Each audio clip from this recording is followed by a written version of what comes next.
What's up mga idol? FKM Motorcycle just released 4 new models at lahat po yan ay expressway legal. Kaya nitong ADV touring bike na ARY 500. Aba, parallel twin 500cc at ang ganda ng pormahan yan. Meron din tayong bagong cruiser bike, Coolser 500. Between engine, yan po ay 500cc din. At syempre, napaka-forma nito mga idols. Bagay na bagay ito sa atin, ano? At ang next model naman, kung gusto nyo po ng Cafe Racer Express 500. Ang astig naman ng pormahan nito, Cafe Racer yung kanyang design. At naka-rim and spoke na rin ang wheels nito. 500cc din, parallel twin ang kanyang engine type. Aba mga idol, Pirelli pa ang mga tires na ginamit dito sa Express 500 Cafe Racer type. At kung gusto nyo ng Scrambler type, meron din tayong Express 500 SC or Scrambler. Iba naman ang pormahan nito mga idols. Off-road naman ang kanyang tires. Pirelli din, ano? At syempre yan din, merong 500cc parallel twin engine. Napakaganda ng mga bagong model na nilabas ng FKM Motorcycle. At excited din tayo na masubukan at ma-test ride ang mga bagong model na 500cc ng FKM. Siyempre, yan po ay ating hiramin at bibigyan natin kayo ng magandang ride test review. Ano? Hopefully soon ay magkaroon tayo ng schedule sa FKM Motorcycle. At ang availability ng mga unit na to na 500 new models ay magiging available daw month of June, mga last week no or first week of July. So yan po yung availability niya. Tentative pa yan. So stay tuned sa ating YouTube channel at Facebook. Pero ito ang good news mga idol. Pwede na po kayong mag-pre-order, ano? Pwede na kayong mag-down payment sa kanila at hintayin na lang ninyo na dumating ang mga bagong unit na to. Para naka-reserve na kayo mga idols, di ba? At syempre, sa ating mga idol, itong pinaka nagustuhan ko sa apat na model, ang adventure touring bike nila na ARY 500. Ang engine type nito ay may total displacement na 500cc mga idol or 486.7cc ang kanyang actual. At meron tong parallel twin cylinder, double overhead camshaft, liquid cooled ang kanyang cooling system at yan po ay fuel injected with 6-speed manual transmission. Ang kanyang performance, max power nito 46.9 HP at maximum torque naman niya mga idols ay may total na 43 Newton meters. Malakas na yan. Well, pagdating naman sa kanyang chassis, ito po ay naka-inverted front suspension. Aba, ang ganda ng shock absorber niya sa harapan. Monoshock naman sa ating likuran at preload adjustable pa yan via swing arm. Aba mga idol, okay ito. At tingin ko maganda yung magiging bounce at handling nito pag tayo po ay nag-touring. Ano. Sama mo yung inyong passenger or yung official back ride, dalhin nyo yung mga backpack ninyo at siguradong ma-enjoy nyo yung inyong mga long rides dito sa bagong model na ARY 500. Minus ang kanyang stopping power. Ang laki ng kanyang disc brake sa front. Yan po ay naka 2-piston caliper at equip ito ng anti-lock braking system. So meron tayong ABS sa ating front and sa rear naman single piston caliper with ABS din ang ating pinaka disc brake sa likod. Minus equip din to ng traction control system at pwede pa nating i-switch off ang ating ABS din sa rear at ang ating TCS or traction control. Ang ating namang sukat ng tire, 19-inch sa front, 110/80 at 150/60 naman by 17 sa likuran. Ang ating upuan, split type pa ito mga idols ha. At syempre, komportable. Premium din yung ating pinaka-seat cover dito. May stitches pa siya. At ang seat height ito ay 830mm mga idols. Kayang-kaya natin yan kahit 5'6 tayo. Ang ating namang tangke, ibang klase ang design nito mga idols. Meron pa siyang mga parang cover dyan. Ito po ay metal ano. At yan po ay nagpadagdag ng ibang klaseng aesthetic niyan or ergonomics. Siyempre dito sa pinaka-tank, yan po ay meron ding nakalagay na tank bank special para dito sa model na to. Pwede nyo bilhin via accessories yan. Ito po ay may fuel capacity na 16 liters mga idol. At ang kagandahan dito, ang unit na to ay meron na ring built-in auxiliary lights. Plus yung ating handlebar, upright ang position, at yung mga switches and button natin talagang quality rin. Meron din tong physical key or meron tayong susian dito ng ignition natin at naka-tablet type pa ang kanyang pinaka-display. TFT na yan mga idols. Ang laki no. Panigurado mga idols, hindi ka na maduduling dyan pag yan po ay naka-turn on. Ano. Kitang-kita mo lahat ng information. Ang lalaki ng kanyang mga display. Ano. At syempre yung ating headlight design dito Round yung kanyang style at makikita nyo yung kanyang pinaka-signal light. Nasa gilid din niya. May hazard switch din tayo dito. Ayan po yung ating auxiliary lights pag naka-turn on. So meron tayong extra ilaw. Diyan mo po siya ita-turn on sa switch na to malapit sa left handlebar. O di ba mga idols? Meron din tayong USB charger dito para sa ating cellphone. Kaya loaded ang new model na FKM ARY 500. Ano po ba yung ARY na sabi nating logo name niya? Yan po ay derived from Arayat, Pampanga. Dahil ang FKM motorcycle, ang head office niyan at ang kanilang production ay nasa San Simon, Pampanga, facing Mount Arayat ng mountain na yan. At yan po yung naging kanilang pangalan dito sa ating 500cc adventure touring bike na to. Well mga idols, ang presyo nga niyan ay 298,000 pesos. Ano po masasabi ninyo? Kayo po ba ay interested dito sa bagong adventure touring bike ng FKM ARY 500? Loaded na rin to. Dual ABS, traction control, TFT display at napaka-forma ng design. Next model naman natin, ang kanilang bagong cruiser bike, ang Coolser 500. Hanep din ng forma nito. Talagang pwede ito sa mga idols natin na medyo kinapos sa height dahil mababa ang seat height. At ang nakakabilib dito, yung kanyang engine type, yan po ay B-twin engine, double overhead camshaft, 8 valves, liquid cool, fuel injected, at meron siyang total displacement na 500cc. Ang kanyang max power is 37.5 horsepower at 8,000 RPM. At ang kanyang maximum torque, arangkada nito, 38.5 Newton meters. 6-speed ang kanyang manual transmission. Equipped na rin to ng sleeper clutch. At ang kagandahan dito sa ating Coolser 500, yung kanyang style at design, classic na classic talaga, Iba ang datingan ng ating pinaka-headlight design dito. Kagandahan dyan yung ating front suspension. Yan naman po ay naka-inverted forks. Malupit, di ba? Naka-inverted pa. At dual shock absorber naman sa ating likuran via swing arm, preload adjustable. Sa ating namang stopping power, ang laki din ng kanyang single disc at equipped ng 2-piston with ABS. Equipped yan ng anti-lock braking system. Single disc din sa front at rear. At syempre yan po ay naka-single piston with ABS din. At equipped din to ng traction control. Yun ang kagandahan dito.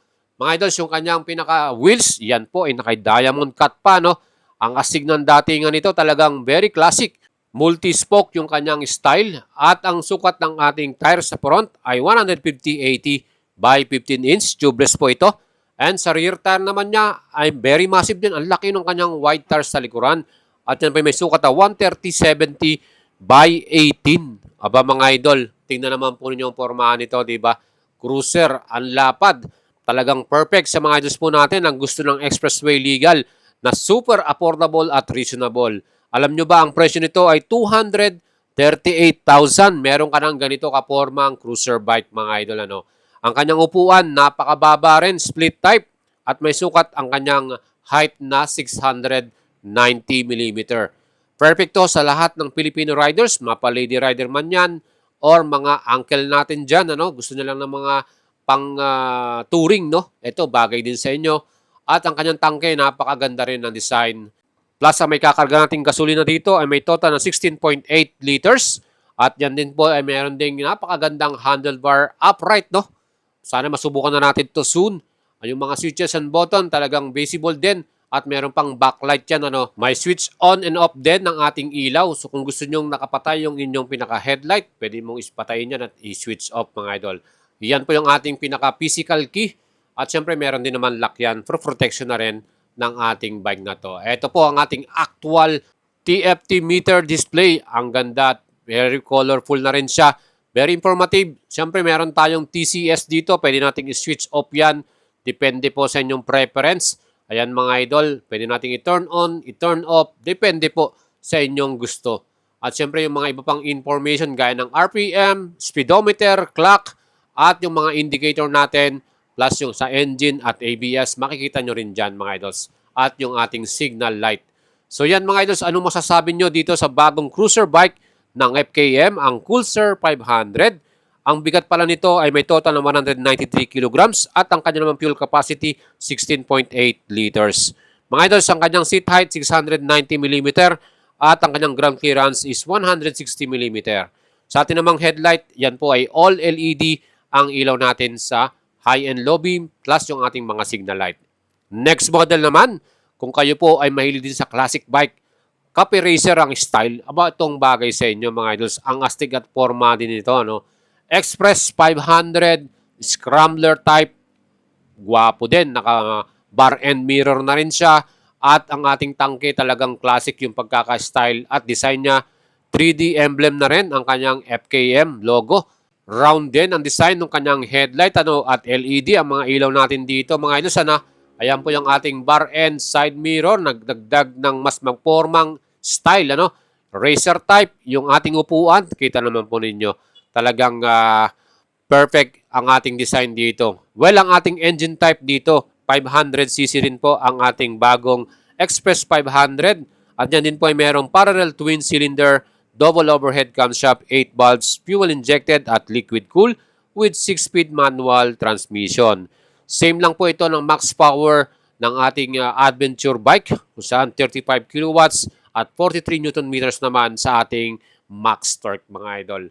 Ang ganda rin ng kanyang pinaka-chassis sa ating front suspension. Yan din po ay merong adjustable preload at pwede nating patigasin or palambutin. Depende sa inyong preference. So, inverted po ang ating front suspension dito. Talagang quality din. At makikita naman nyo talagang large diameter din ang nilagay nilang suspension sa front. Sa likuran naman, naka-monoshock to via swing arm. Preload adjustable, pwede nating patigasin or palambutin. Depende na rin kung meron tayong angkas or meron tayong mga dalang mga gamit na mabigat. Sa stopping power naman, very massive din yung kanyang front disc brake, round style, 2-piston caliper, at yan po ay equipped ang ABS or anti-lock braking system. Same sa ating rear brake. Disc brake din siya, 1-piston with ABS. O, di ba mga idols, talagang panalo, Yung ating wheels, ang forma din ng kanyang rim and spoke, At syempre, ang ating front tire ay may sukat na 120/70 by 17 inch. Ang kagandahan dito, Pirelli Angel ang kanyang nilagay na pinaka-tire natin. Sporty yung ating tire dito. Yan po para sa likuran naman natin. Ang sukat, 160/60 by 17 inch. At syempre, tubeless po pareho with rim spoke wheels para dito sa ating Express 500 Copy Racer type. Ang upuan natin dito may sukat ng seat height 795 mm. At abot naman po natin ang ating upuan dito. Talagang maganda rin yung ating pinaka-seat cover na ginamit. Maporma din ang style ng ating pinaka-fuel tank. Naka-chrome pa yung cover. At ang capacity naman ng fuel nito ay 13.5 liters yung ating may kakargang gasolina. Mga idols, yung ating pinaka-handlebar, ibang klase din yung ating style dito. Adjustable yung lever natin. Meron na rin siyang park brake lock. At syempre, yung switches and button, yan din po ay merong backlit. Ayan, meron tayong hazard light dito para dito sa ating emergency type at yung ating busina. Plus, meron din switch on and switch off para sa ating headlight. Pwede nating patayin. Halimbawa, umaga tayo nag-rides, pwede nating i-switch off yung ilaw natin para hindi magastos. At ang ating pinaka-physical key, ayan po ang ating istura niyan. May lock naman para sa ating security ng big bike natin. Ayan po yung ating actual display. TFT at colored na rin siya. Talagang maganda rin ang ating pinaka meter display dito. At syempre nandiyan na rin lahat. Visible ang ating information, speedometers, yung ating RPM, clock, at yung ating mga indicators. Mga idols, wala pong equipped na traction control ang model na to. ABS lang po. Front and rear ay meron tayong anti-lock braking system. Solid na rin para sa kanyang presyo na 268,000 pesos. Saan ka pa makakakita ng ganyan? LED lahat ang ilaw natin from headlight, taillight at mga signal light natin dito. Ang forma niya, 268,000. Meron ka ng Copy Racer style na 500cc legit. Talagang malakas ang engine type nito. Yan po ang ating bagong model. Siyempre, may mga iba pa tayong color version ng bagong Express 500 na to. Later on, bibigyan natin kayo ng actual test niyan. At next model naman, ang pinaka-last nating model na nirelease sa FKM, ang Scrambler type din. So, meron tayong Copy Racer type at meron din tayong Scrambler type. Pag Scrambler kasi, may pagka-off-road ang design niyan. And bumagay din yung mga aesthetic na nilagay nila dito, gaya nitong sa may radiator cover at yung fender niya mataas, Scrambler type at yung pinaka front headlight, meron pa siyang parang cowling, yung takip niya. At makikita mo rin yung mga X logo dun sa kanyang mga side fairings. Mga idol, napakaganda nito.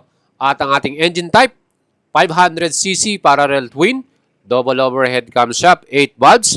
Yan din po ay liquid cool, fuel injected with 6-speed manual transmission. Meron na rin siyang special na radiator cover, may X-pan na nakalagay dyan. Ang astig tuloy tignan mga idols. At yan po ay chrome pa, Ang ganda, di ba?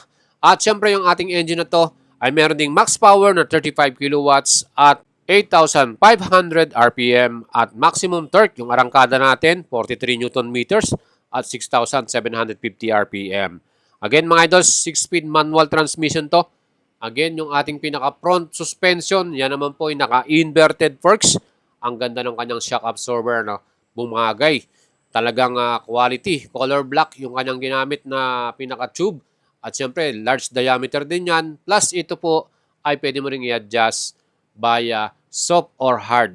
Perfect yan, lalo na kung nag-off-road tayo dahil scrambler type to. Pwede mong irdaan to sa mga small trail or mga probinsya, medyo malubak. Pwede natin i-adjust mga idol. Ang ating likuran naman ay naka-monoshock din via swing arm. Yan din po ay preload adjustable. Pwede mong patigasin, palambutin. Especially pag may mga angkas ka or may kasama kang passenger, para mas enjoyable at smooth ang ating suspension. Stopping power naman ito, naka J1 caliper. Aba, ang laki din ng kanyang pinaka-disc brake sa front. Yan po ay J1 caliper ang ginamit with anti-lock braking system. Napakaganda ng ating stopping power, At siyempre sa likuran, ganun din. J1 caliper, equipped din to ng ABS or anti-lock braking system. Once na nag-brake ka ng biglaan, siyempre kung may ABS tayo, yung sensor niyan mag-activate at dahan-dahan ka niyang ititigil. Hindi kagaya ng wala kang ABS, pag ikaw nag-brake ng biglaan, talagang lock kagad yun. Kaya nagkakaroon ng aksidente. Para sa ABS, yan po yung advantage at ang kanyang gamit, anti-lock para sa ating brake. And syempre mga yung ating gulong dito, bumilib din tayo dahil Pirelli din ang ginamit nila rito. Scorpion Rally Style. Off-road yung kanyang mga style at syempre black pattern ang kanyang design. Meron din tayong napakagandang spoke and rims wheel. Talagang mas bagay sa isang scrambler ang ganitong style. Mga ito sa sukat sa front ay mayroong 110/80 by 19 at 150/60 naman by 17 sa likuran natin. So 19-inch sa ating front tire at 17-inch naman sa ating rear tire. Parehong tubeless yan mga idol. Mataas din ang ground clearance ito, 200mm at ang kanyang mga wheelbase, 1,441mm. Ayan ang ating upuan, one-piece seat din ito. Classic yung style niya, Ang sukat naman ng seat height ito ay 839mm. May kataasan din ng konti ito mga idol dahil scrambler siya, usually ganyan talaga. Fuel capacity naman ito, 13.5 liters at meron din tayong napakagandang tank design, Yung fuel cap niya, chrome pa yan. Siyempre, yung ating physical key, yung ating pinakasusian, may lock naman yan para madali nating may secure yung ating bike na to, mga idols. At yung ating total weight naman ng bundle na to ay 192 kilograms. May kabigatan ng konti, Again, yung mga handlebar natin, upright at talagang relax tayo sa rides. Yung switches natin, meron din ng backlight, Pwede nating makita sa gabi at yung ating hazard light, pwede natin gamitin for emergency. Yung ating pinaka-lever, yan din po ay adjustable. Pwede nating patigasin at palambutin, depende sa inyong preference. At sa ating right handlebar, nandyan yung switch on and off ng ating engine. Pwede mo ring i-turn on or turn off ang ating ilaw dito. Goods yan, lalo na sa umaga tayo nag-rides, Pwede nating patayin. Mga idols, itong bagong model na to ay meron ding round TFT display meter. Ayan po yung ating actual na color display niya. Ang ganda, diba? Same sila nung Copy Racer, diba mga idols? At syempre, very visible at madaling mabasa, Siyempre, meron tayong mga indicators dito. Engine indicator, ABS indicator, at yung ating pinaka-signal indicator sa ibabaw. Nakita nyo, naka-hazard tayo. Kitang-kita rin yung ating RPM at speedometer. Overall, mga idols, anong masasabi nyo dito sa bagong model na Scrambler 500? Ang astig ng kanyang front headlight, Yan po, ang ganda ng kanyang pinaka-daytime running light at yung ating mga signal light, maliit lang siya. Very minimalist, ang ganda. Yan po ang ating Scrambler 500cc with SRP 278,000 naman ang presyo nitong Scrambler. Anong masasabi nyo mga idols? Bagay ba sa inyo to? Kung gusto nyo pong bumili nito, pwede na kayong mag-pre-order, magpa-reserve sa ating FKM Motorcycle Branch at antabayanan po natin ang mga units. Sabi nga nila sa atin, mga month of May, baka meron na, or June, sana mapaaga para makapag-test ride tayo nito at masubukan din natin. Again, abangan nyo yung ating magiging full vlog dito, ride test.